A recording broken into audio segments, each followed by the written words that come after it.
li nekk présidence de la république nañu waxtaanaat indi dal ci réew mi nañu comprendre ku nekk xam li tax sa morom tu lui en veux. ñu waxtaan ñu génn ci. loolu moo gën ci réew mi daal man maa ngi rafetlu bu baax doxalinu Alioune Tine.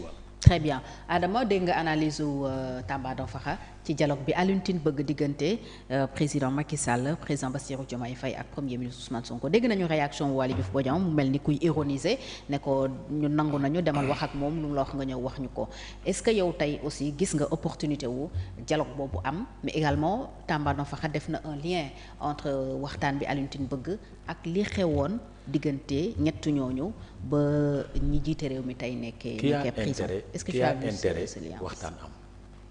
Je te renvoie la question. Présentement. Qui a intérêt waxtaan am entre les tenants du pouvoir actuel ak le tenant du pouvoir hier qui a intérêt. Parce que y a quelqu'un qui n'a rien à perdre. C'est qui? ci ñoom ñaar Macky Sall n'a rien à perdre. Absolument rien à perdre. Fegal na il n'est plus président de la République. Il n'a plus d'ambition pour le pays. Pare na. Loolu moom wóorul parce que. J'ai dit il n'a plus su ñëwaatee rek su ñëwaatee rek comportement ñii la. mooy li Tamba doon wax naan ku koy jéem a fexeel mu dal sa kaw. parce que il a les leviers pour les combattre et les faire perdre le pouvoir. Il a ses leviers.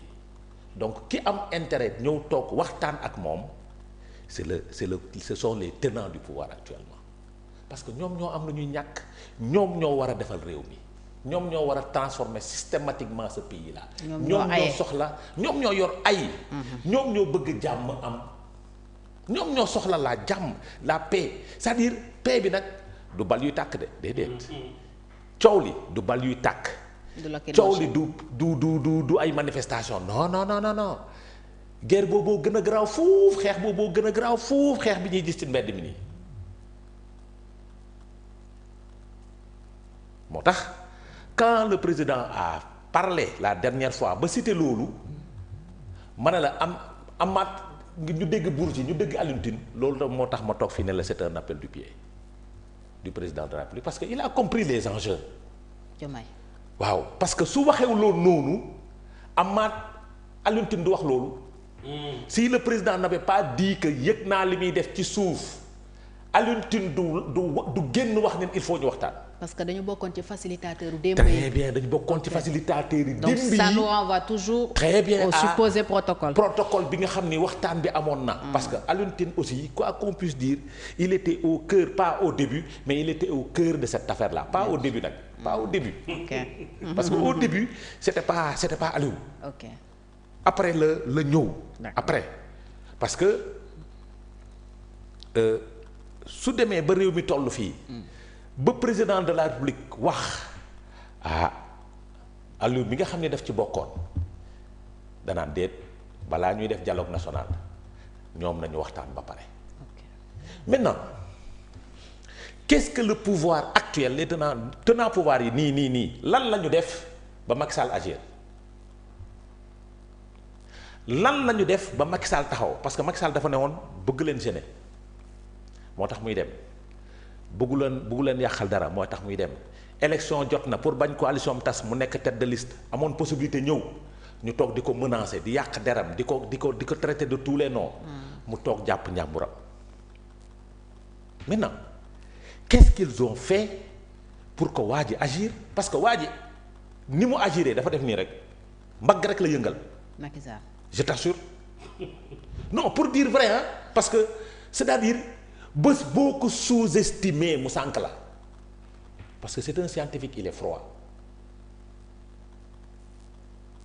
yaa ngi comprendre. waa PDS yi ko doon xeeb de.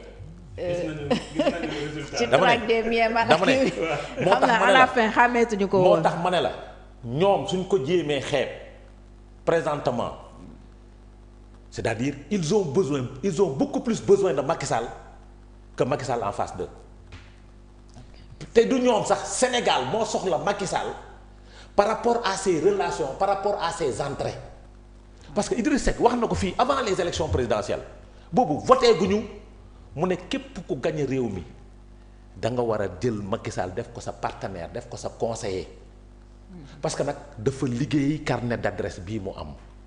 daf ko liggéey dafa yàgg ci pouvoir pendant plus de 20 ans. plus de 20 ans. Premier ministre président Assemblée nationale ministre de l'intérieur président de la République. ba pare am relation yi au niveau international ba pare nit ñi jox ko cër au niveau international respecté ko xam nga nag on dit que on n'est jamais roi chez soi.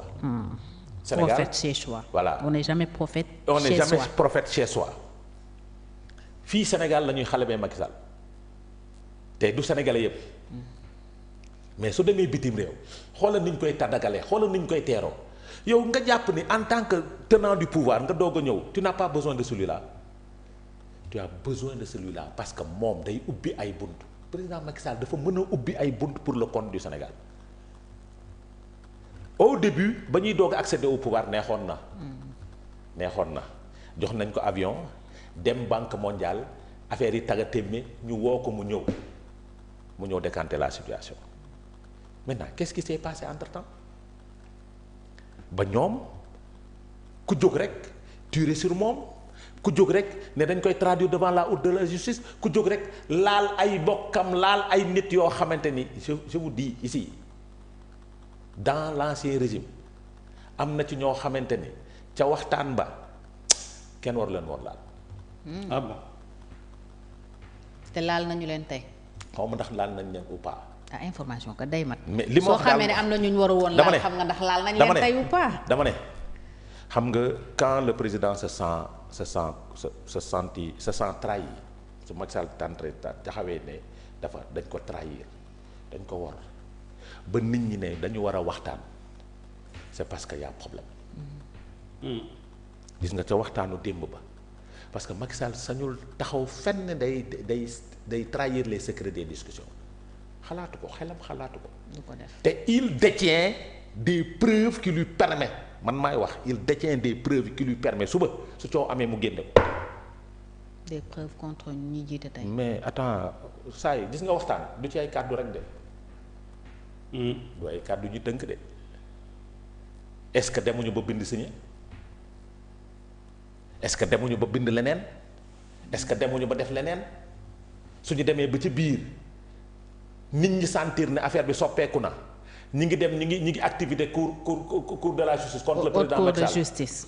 n'est-ce pas haute cour de justice contre le président de la République Macky Sall Alioune Tine a le droit de dire arrêtez taxaw leen nag parce que vous êtes en train de pousser le bouchon parce que si on pousse le bouchon très loin fii laa la ko waxee moom quand il est dos au mur le Sénégal va en pâtir et si le Sénégal en pâtit c'est pas bon pour les Sénégalais. waxoon na leen ko moytu leen di yee gaynde buy nelaw du ci doole bi du ci nangamti c'est dans les relations bëgg na benn peeru bëgg Sénégal boo xamante ni Sénégal jaral na ko lu ne mais suñu taxawee nag ay nit jël ay pouvoir bëgg koo toroxal bëgg koo humilier ku mu doonoon nag nga agir ku mu doonoon ci ñun da ngay jóg agir te fii ils ont poussé le bouchon très loin ci ay déclaration suñu yemoon sax ci déclaration ñu wax mën a wax mais ci ay faits c'est-à-dire aujourd'hui bëgg ñëw vilipender ko partout bëgg ñëw tas partem bëgg récupérer permanence bi mu yoroon bëgg ko tere mu am ay droits am qu'il perde ses droits civils et politiques loolu lañ bëgg donc parce que suñ ko condamné il va perdre ses droits civils et politiques. Il ne pourra pas revenir en 2029. waaw donc loolu yëpp soo ko bëggee xañ nit lu muy def il va se retourner contre toi nga bëgg humilier sa famille politique bëgg ko taraxal lan la fi Wade defoon ba jamono jooju amee du temps de Macky Sall. Wade xam nga lu mu defoon. il a organisé une marche dem affronter policiers yi ba ñu koy sànni lacrymogène. oui je me rappelle. vous vous rappelez de ça. il a foncé sur les policiers. fu ñu mujjee du ci waxtaan. te Wade su yëngu woon moment boobu c'était un peu difficile pour le Sénégal rappelez-vous. Sur le plan international c'était un peu difficile pour le Sénégal.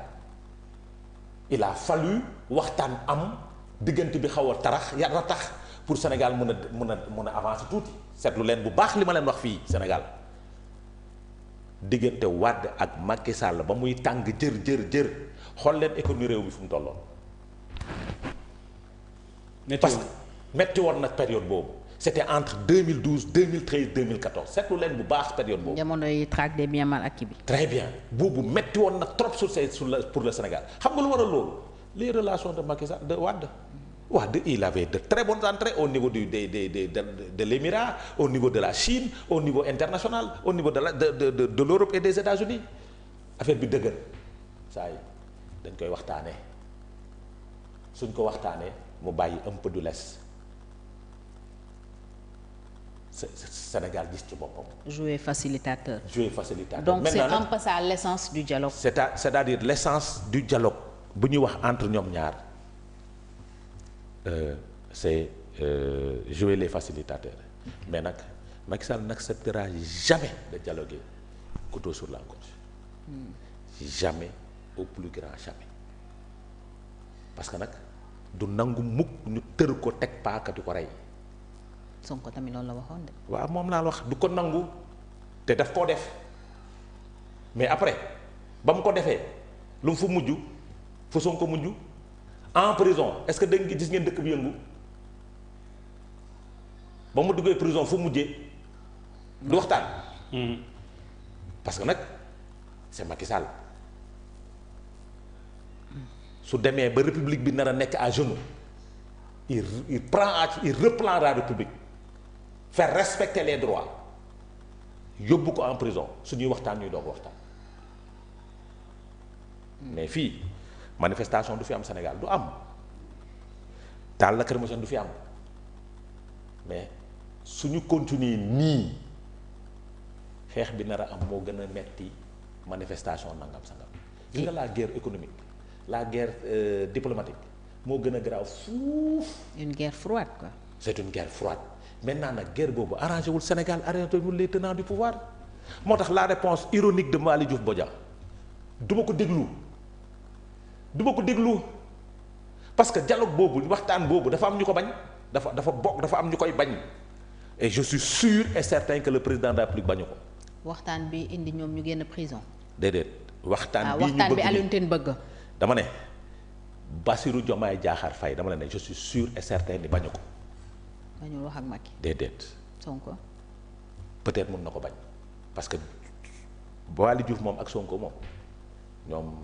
lu muy wax yépp foofu la koy jële parce que soo seetloo lépp lu Waly Diouf wax dañ koy mettre en œuvre après seetlu loolu ba muy waxi CREI dañ ko enrichissement illicite dañ ko génne fee réformer OFNAC premier ministre l'a dit ba muy wax on va les arrêter tous nangam sangam permanence APR ñi ngi nekk en œuvre donc moom li muy wax lu mu xam la lu ñuy waxtaane la moom mu am fit génne ko mais loolu te suñuy daje fii laa la koy waxee tamit du nekk Sénégal. du nekk Sénégal.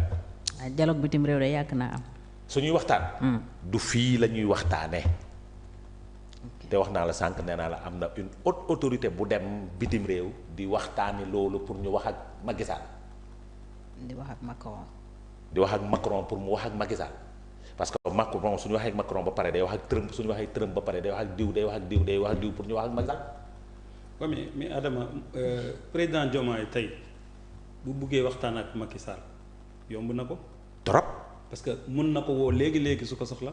waaw. donc je pense que li ñu war a def ñoom nañu waxtaan jarul sax ñuy jaarale ay.